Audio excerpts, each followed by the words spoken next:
I used to believe the safest place in America was the piece of land your family had already paid for, but the morning an HOA president stood on my driveway and claimed she owned my future, I learned that confidence and authority are not always the same thing. My name is Jacob Miller. I am 41 years old, and everything I own sits on 15 acres my father left me just outside a quiet town where the nearest traffic light is almost 10 miles away. My tiny home is not fancy. It has cedar siding that still smells fresh after summer rain, a small front porch where I drink coffee every sunrise, solar panels that quietly collect enough power for my daily needs, and a gravel driveway that winds beneath old oak trees planted long before I was born. There is no mortgage hanging over my head, no rent due at the end of the month, and until that morning, there had never been anyone telling me how I should live on my own property. I was carrying a toolbox across the yard after replacing a loose porch step when I heard the soft electric hum of a golf cart climbing my driveway. At first, I assumed a neighbor needed help repairing something. Instead, a white golf cart stopped beside my mailbox, and a woman stepped out wearing a tailored navy blazer that looked strangely out of place against the dust and pine trees surrounding my home. She carried a thick folder tucked beneath one arm, and two HOA security employees followed several steps behind her, both dressed in matching polo shirts with embroidered community logos. She walked toward me without introducing herself, glanced once at my tiny house, then looked directly into my eyes as though she had already decided how the conversation would end. "I am Rebecca Collins, president of Willow Creek Estates Homeowners Association," she said in a steady voice. "Your property has been identified as part of our expansion area, and you are currently violating multiple community standards." For a second, I honestly thought she had mistaken my driveway for someone else's. I looked behind me at the workshop my father helped me build, the raised garden beds growing tomatoes and peppers, the stack of split firewood beside the porch, then back at her. "You have the wrong address," I answered calmly. "This land has never belonged to any homeowners association." Rebecca opened her folder and removed several neatly printed violation notices without the slightest hesitation. She pointed toward my solar panels, my rainwater collection barrels, and even the cedar fence surrounding my vegetable garden as though each one represented another offense. The papers in her hands fluttered gently in the morning breeze while birds continued singing from the oak branches overhead, creating an almost surreal contrast between the peaceful landscape and the accusations unfolding in front of me. I accepted the documents without arguing because my father had always told me that paper reveals more than people intend. As Rebecca continued explaining future inspections, architectural compliance, and mandatory assessments, my eyes drifted downward for only a moment. Barely visible beneath years of packed gravel, directly beneath the polished heel of her shoe, rested a weathered brass property survey marker my father once showed me when I was a teenager. He told me never to forget where it stood because one day that little piece of metal might matter more than the entire property surrounding it. Rebecca never noticed it. She finished speaking, smiled politely as though the matter had already been settled, then turned back toward her golf cart convinced she had just delivered another routine HOA notice. What she did not know was that the oldest object on my property had quietly witnessed every owner, every survey, every recorded boundary, and it was about to become the one thing her confidence could never move. After Rebecca Collins disappeared down the gravel driveway, the sound of her golf cart faded into the distance until all I could hear again were wind moving through the oak trees and the steady chirping of birds above my porch. I stood there holding the violation notices without opening them immediately. My father always believed that people reveal themselves more clearly on paper than they ever do in conversation.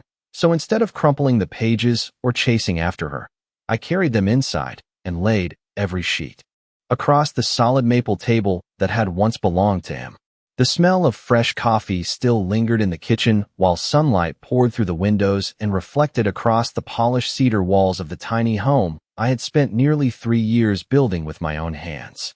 Every board, every cabinet, every window frame carried a memory of evenings after work and weekends filled with sawdust instead of vacations. I never built this place because it was fashionable. I built it because freedom costs less when you can create something yourself. I never wanted a large house with empty rooms that needed expensive furniture. I wanted enough space to live honestly, enough land to grow food, enough quiet to hear the rain falling across the roof without traffic drowning it out. That was the promise this property had always given my family.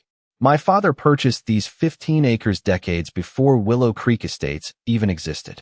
He raised cattle here for a few years, planted dozens of oak trees, and eventually decided the best investment he could leave his children was land that belonged to nobody except the family whose name appeared on the deed.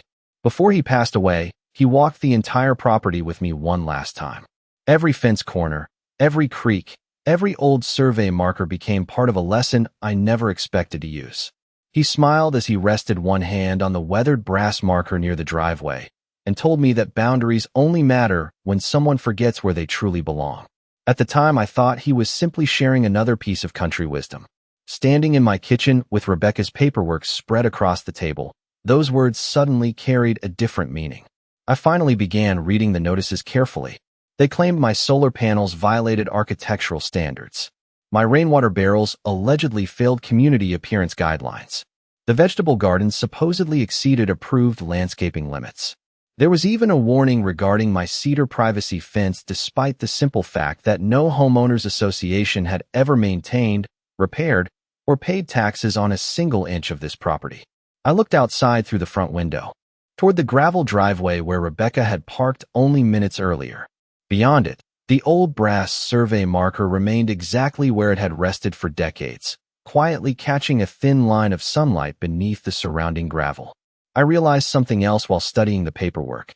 Every notice referred to my property using an address that was correct, yet every attached map showed a neighborhood boundary extending several hundred feet farther than I remembered seeing on the county records years ago. It was only a small difference on paper, but out here a few hundred feet could mean someone claiming ownership over acres of another person's land. Instead of feeling angry, I pulled an empty file box from the closet and carefully placed every notice inside. Then I wrote the date across the front with a black marker. If Rebecca intended to build her case one letter at a time, I decided I would build mine exactly the same way, because truth is rarely discovered in one dramatic moment. More often, it reveals itself quietly through details that everyone else chooses to overlook. The first certified letter arrived 4 days later. I recognized the envelope before I even opened the mailbox because it carried the return address of Willow Creek Estates Homeowners Association in neat blue print across the corner. By the end of the following week, a second letter arrived, then a third. Each notice claimed another violation, another deadline, another warning that my property failed to meet community standards I had never agreed to follow. Instead of letting the growing stack frustrate me, I placed every envelope into the same file box sitting beneath my father's maple table. The date stayed in perfect order because I had a feeling that order would eventually matter. Life outside those letters remained almost unchanged. Every morning, I walked the same gravel driveway with a cup of coffee, checked my vegetable garden, fed the chickens, and spent the day building custom furniture inside my workshop. The scent of fresh cedar and sawdust still drifted through the open doors while sunlight filtered between the old oak trees. If someone drove past on the county road, they would never guess a quiet legal storm was slowly building around the property. Rebecca, however, was becoming increasingly determined. One afternoon, I learned that photographs of my tiny home had appeared on the neighborhood community page. Someone had taken pictures from the public road showing my solar panels, rain barrels, and garden with captions describing them as examples of why architectural standards needed stronger enforcement. A few comments supported the posts while others questioned whether my property actually belonged to the homeowners association. I never responded. Arguing online rarely changes anyone's mind, but evidence often does. A few days later, I noticed something else. A white pickup truck carrying surveying equipment stopped along the county road near my entrance. Two contractors climbed out, unfolded measuring wheels, and began studying the area around my driveway while comparing notes against printed maps. Curious but calm, I walked over and introduced myself. One of the men politely explained they had been asked to estimate space for a decorative entrance feature planned by Willow Creek Estates. He pointed toward the edge of my driveway, describing where the proposed sign and landscaping might be placed. I asked a simple question. Who told you this land belongs to the homeowners association? The contractor glanced back at the paperwork in his hands before admitting he had simply been given a location to measure. He never argued. He never insisted he was right. He was only doing the job someone else requested. Before leaving, the crew placed a temporary wooden survey stake a few feet inside what I knew had always been my property. After they drove away, I walked over to the small wooden marker and studied it quietly. Just beyond it, partly hidden beneath packed gravel and scattered leaves, rested the weathered brass survey monument my father had shown me years before.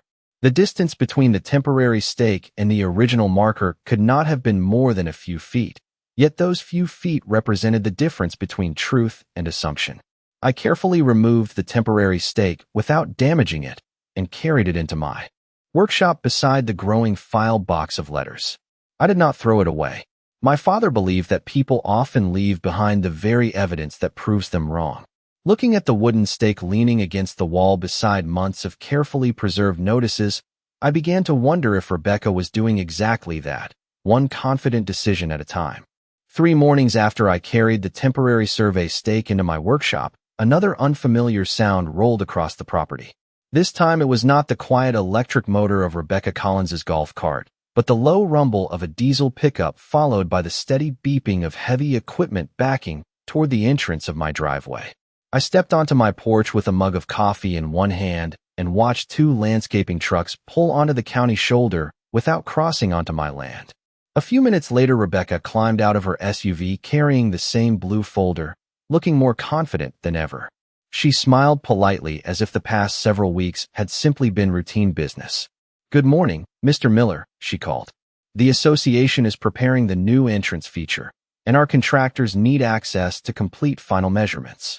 I walked down the gravel driveway at an easy pace until we stood a few yards apart. The morning air smelled of fresh cut grass, damp earth, and warm pine needles baking beneath the rising sun. "They will not be measuring my property," I replied. Rebecca opened one of her documents and pointed toward a colored site plan showing decorative stone walls, flowering shrubs, and a large neighborhood monument sign that appeared to sit almost exactly where my mailbox had stood for years. "According to our records, this area falls within the community expansion boundary," she explained with complete certainty. Before I could answer, another vehicle slowly approached from the county road. It was a sheriff's patrol truck responding to what someone had apparently reported as a property dispute. The deputy stepped out calmly, greeted both of us, and listened without interrupting while Rebecca explained that the homeowners association was attempting to begin improvements on land she believed belonged to the community. When she finished, the deputy turned toward me and asked whether I claimed ownership of the property. I simply nodded and explained that my deed, my tax records, and every survey I had ever seen identified the land as privately owned. The deputy looked back and forth between us for a moment before speaking in the same calm tone he had used since arriving. He explained that he was not there to determine property boundaries and that no criminal issue existed.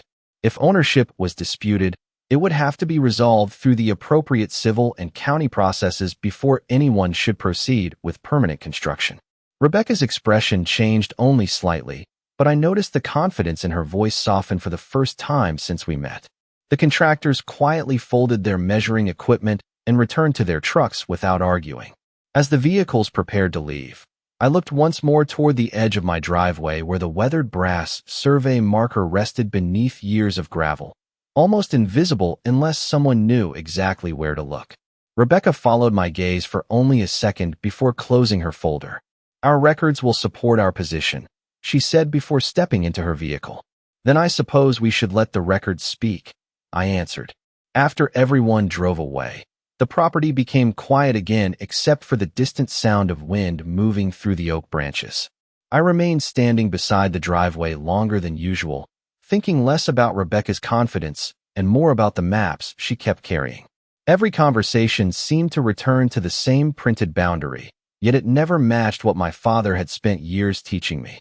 That afternoon, I unlocked the old metal filing cabinet in my workshop where my father had stored decades of deeds, receipts, handwritten notes, and yellowing county documents. Dust floated through the sunlight as I opened the lowest drawer, and somewhere beneath those carefully preserved papers, I began searching for the one record that might explain why Rebecca believed a boundary had moved without the land itself ever changing. The oldest papers in my father's filing cabinet smelled like dry cedar, dust, and time itself.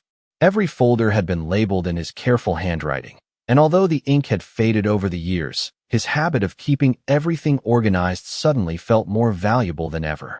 I spread the documents across the maple table inside my tiny home, placing the recent Homeowners Association notices on one side and the original property records on the other. The contrast was impossible to ignore. One stack represented assumptions made only weeks earlier. The other represented decades of recorded history. I found the original warranty deed showing when my father purchased the 15 acres long before Willow Creek Estates had ever been planned. The legal description matched the property tax records I had been paying every year without interruption. There was nothing unusual about any of it. Yet Rebecca Collins continued acting as though an invisible boundary had quietly shifted while nobody noticed. That afternoon, I drove into town and stopped at the county recorder's office, a modest brick building where shelves of land records stretched farther than most people would expect. A county clerk greeted me with a friendly smile, and after I explained that I wanted to review the recorded plats affecting my property, she pointed me toward a public records terminal and several large archive books containing older subdivision maps. Hours passed while I compared document after document. Willow Creek Estates had expanded through multiple development phases over the years, each one carefully recorded with dates, surveys, and legal descriptions. I noticed something that immediately caught my attention. Every official plat filed with the county stopped at the same western boundary. None of them crossed into my family's property. Yet the map Rebecca had shown me at my driveway clearly extended beyond that recorded line. I printed copies of every official plat and thanked the clerk before leaving with a growing folder under my arm. Rather than heading straight home, I scheduled an appointment with a local real estate attorney recommended by one of my longtime customers. His office overlooked the courthouse square, and, after listening quietly to my story, he examined every document without rushing. He placed the county plats beside the Homeowners Association notices and leaned back in his chair. "These official records tell one story," he said. "The association paperwork tells another. If there is a disagreement, the recorded documents usually carry far more weight than internal community maps." He suggested one additional step before taking any formal legal action. Hire an independent licensed surveyor. If the physical monuments on the ground still match these recorded plats, you will have objective evidence instead of opinions. His advice sounded exactly like something my father would have appreciated. Facts first, arguments later. 2 days afterward, I met a licensed surveyor at my property. He arrived with modern GPS equipment, metal detectors, and copies of the same county records I had collected. We spent the better part of the afternoon walking the property line beneath the shade of towering oak trees. The surveyor paused near my driveway, brushed away several inches of packed gravel with a small hand tool, and exposed the weathered brass survey marker that had rested there for decades. He carefully compared its location against the official coordinates before looking up at me with a quiet smile. "This monument is exactly where the county records say it should be," he explained.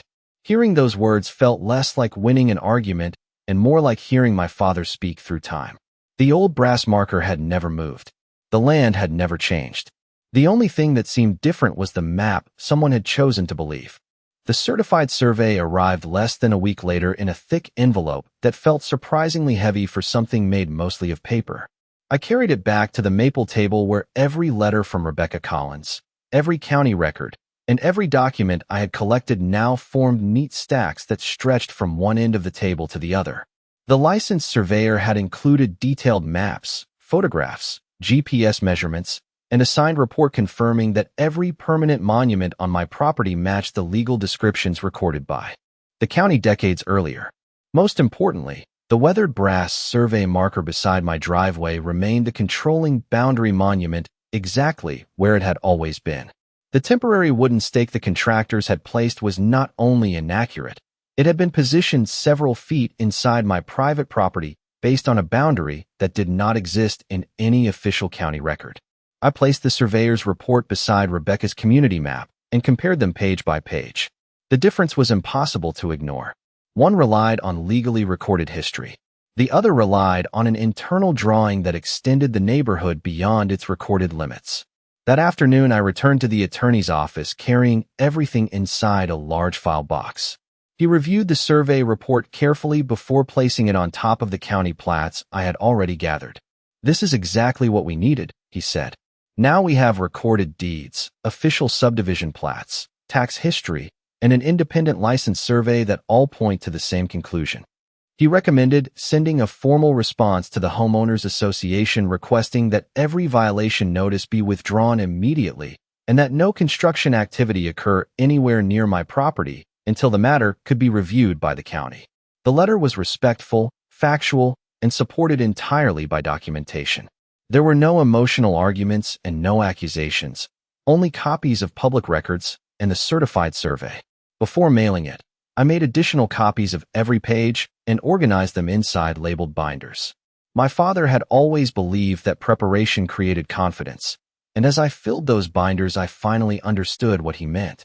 Confidence did not come from raising your voice. It came from knowing every fact had already been verified. During the following several days, the property returned to its familiar rhythm. I built a dining table for a customer, watered my garden each evening, and watched deer wander through the trees just before sunset. The growing file box remained on the maple table, but it no longer represented uncertainty. It represented a complete history that could speak for itself whenever the time came. Then one afternoon, an official notice arrived from the county scheduling a public property boundary review requested after conflicting documents had been submitted. The meeting would give both sides an opportunity to present their records before county officials responsible for maintaining land boundaries. I folded the notice carefully and placed it inside the front pocket of the binder containing the certified survey. Before going to bed that evening, I walked down the gravel driveway one more time and stopped beside the brass survey marker that had quietly waded through every season for longer than I had been alive. I brushed away a few loose stones with the toe of my boot until the worn metal reflected the last light of the setting sun. My father once told me that the truth does not become stronger because someone argues for it.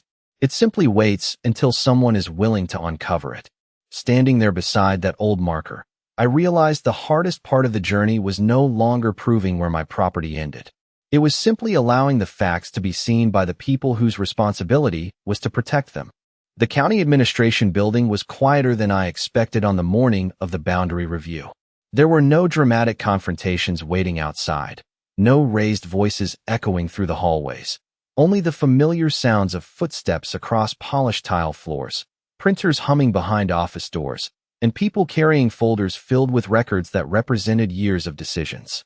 I arrived almost 30 minutes early carrying 2 neatly organized binders, each one labeled with simple tabs marking deeds, tax records, county plats, photographs, survey reports, and copies of every homeowners association notice I had received.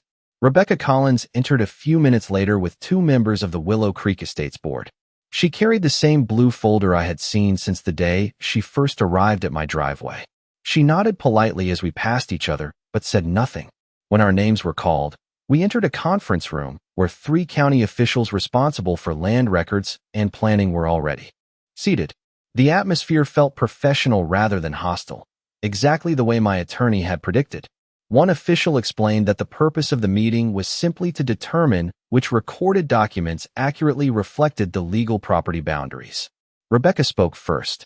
She presented the Homeowners Association expansion map and explained that the community believed my parcel had become part of its planned development area. She described architectural standards, future improvements, and the proposed entrance feature near my driveway with complete confidence. When she finished, one of the county officials thanked her and asked a simple question. "Can you provide the recorded county document that officially amended the subdivision boundary to include Mr. Miller's parcel?" The room became noticeably quieter. Rebecca opened her folder, turned several pages, then another several pages, before finally admitting that the map had been prepared internally using development planning materials rather than a recorded boundary amendment. The officials exchanged brief glances before inviting me to present my documents. I placed the original warranty deed on the table first, followed by decades of uninterrupted property tax records, certified copies of every recorded subdivision plat obtained from the county archives, and finally the independent survey completed only days earlier. The license survey report included high-resolution photographs of the weathered brass survey marker beside my driveway, along with precise GPS measurements confirming its location matched the official county coordinates. I even placed the temporary wooden survey stake recovered from my property beside the photographs, explaining where it had originally been positioned. One official compared the certified survey with the recorded plats, while another reviewed the legal descriptions contained within my deed. After several quiet minutes, the chairman closed the file and spoke in a calm, measured voice. According to every recorded document maintained by the county, my 15-acre parcel had never been incorporated into Willow Creek Estates. No recorded amendment had altered that boundary, and the permanent brass monument remained the controlling survey marker for the property. The proposed entrance feature shown on the Homeowners Association map extended onto privately owned land outside the subdivision. The violation notices issued against me therefore had no legal basis because my property did not fall under the authority of the Homeowners Association. Rebecca looked down at the blue folder resting in front of her without saying anything. There was no celebration inside the room, no dramatic speeches, only a straightforward conclusion supported by decades of public records. As I gathered my binders and carefully picked up the small wooden survey stake, I realized that every letter I had saved, every photograph I had taken, and every quiet decision to remain patient had led to this single moment. The facts had spoken exactly as my father always believed they eventually would. By the time I drove home from the county administration building, the afternoon sun was hanging low over the oak trees that lined my gravel driveway, casting long shadows across the same piece of land that had quietly carried my family's history for decades. Everything looked exactly as it had the morning Rebecca Collins first arrived, yet somehow the property felt different. Nothing about the land had changed. The only thing that had changed was that the truth had finally been placed into the official record where no misunderstanding could survive. 2 days later, another certified envelope appeared in my mailbox, but this one carried a very different message. The Homeowners Association formally acknowledged the county's determination, confirmed that my property was not part of Willow Creek Estates, withdrew every violation notice that had been issued against me, and stated that all future records would be updated to reflect the correct subdivision boundary. There was no apology inside the letter. There did not need to be. The correction itself spoke louder than any carefully chosen sentence ever could. During the following week, I noticed small changes taking place around the neighborhood. The photographs of my tiny home quietly disappeared from the community page. The proposed entrance drawing was removed from the development presentation. Contractors returned one final time, but instead of measuring my driveway, they worked several hundred feet away entirely within the actual subdivision boundary established by the county records. As they loaded their equipment that afternoon, one of the surveyors recognized me and offered a friendly wave. He smiled before pointing toward the correct property line and said, "Everything finally matches the recorded plats now." I smiled back because that simple sentence summarized months of uncertainty better than any courtroom speech ever could. A few days later, I received copies of the updated planning documents confirming that the Homeowners Association had revised its internal maps to match the official county records. The expansion boundary no longer crossed my land, and the decorative entrance feature had been redesigned for property the association actually controlled. Standing on my porch with those papers in my hands, I thought about every decision I had made since Rebecca first stepped onto my driveway. I had never shouted. I had never responded with anger. Instead, I had simply collected letters, preserved evidence, trusted public records, and allowed qualified professionals to verify the facts. Looking back, I realized the weathered brass survey marker had been teaching the same lesson all along. It never argued with anyone. It simply remained exactly where it belonged until someone finally uncovered it. One quiet Saturday morning, I carried the temporary wooden survey stake out of my workshop for the last time. Rather than throwing it away, I placed it beside the brass marker for a few moments and looked at the difference between assumption and reality. Then I set the wooden stake aside to keep as a reminder of how easily confidence can drift away from the truth when nobody stops to verify the facts.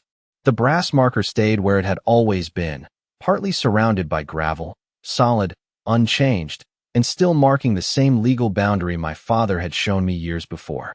As the evening breeze carried the familiar scent of cedar across the porch and the last rays of sunlight reflected softly against the tiny home's windows, I understood that real peace does not come from winning an argument.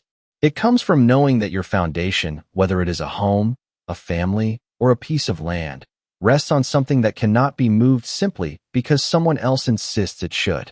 Several weeks passed before I realized that the greatest change had nothing to do with county records or homeowners association paperwork. It was the return of ordinary mornings. I woke before sunrise, stepped onto my cedar porch with a fresh cup of coffee, and listened to the same chorus of birds that had greeted my family for generations. The gravel driveway curved through the oak trees exactly as it always had. The vegetable garden continued producing more tomatoes than I could ever eat by myself, and the tiny home I built with my own hands once again felt like a place of peace instead of preparation. The thick file box that had occupied my maple table for months no longer needed daily attention.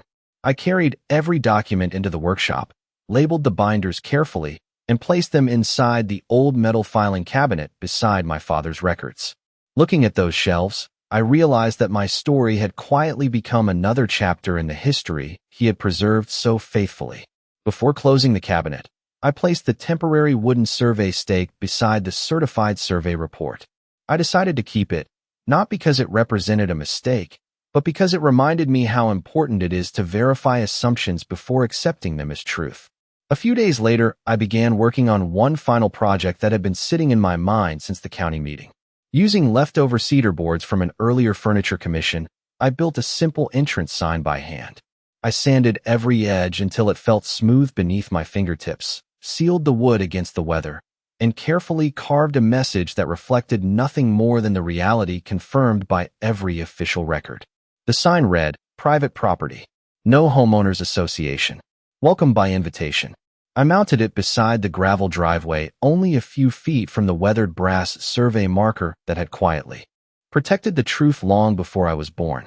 Together, they told the complete story without needing another word. One represented history. The other represented clarity. From time to time, I noticed vehicles from Willow Creek Estates driving along the county road. The neighborhood entrance had been completed farther down the road on land that actually belonged to the association, exactly where the county records had always intended it to be. One quiet afternoon, I happened to see Rebecca Collins drive past my property. She slowed slightly as she approached the driveway, glanced toward the cedar sign, then continued down the road without stopping. There was no resentment in that moment and no satisfaction at someone else's embarrassment. There was only a quiet understanding that boundaries deserve respect because they protect everyone equally when they are honored. As autumn settled across the countryside, golden leaves drifted through the yard and gathered around the old brass survey marker without hiding it completely. I brushed them away one evening almost out of habit, smiled as the fading sunlight reflected softly across the worn metal, and remembered my father's words from years ago. He had never told me that owning land would always be easy. He had only told me that honesty, patience, and good records would outlast confidence built on assumptions. Looking across my 15 acres as the last light disappeared beyond the trees, I finally understood exactly what he meant. My home had never needed louder voices or bigger fences to remain secure.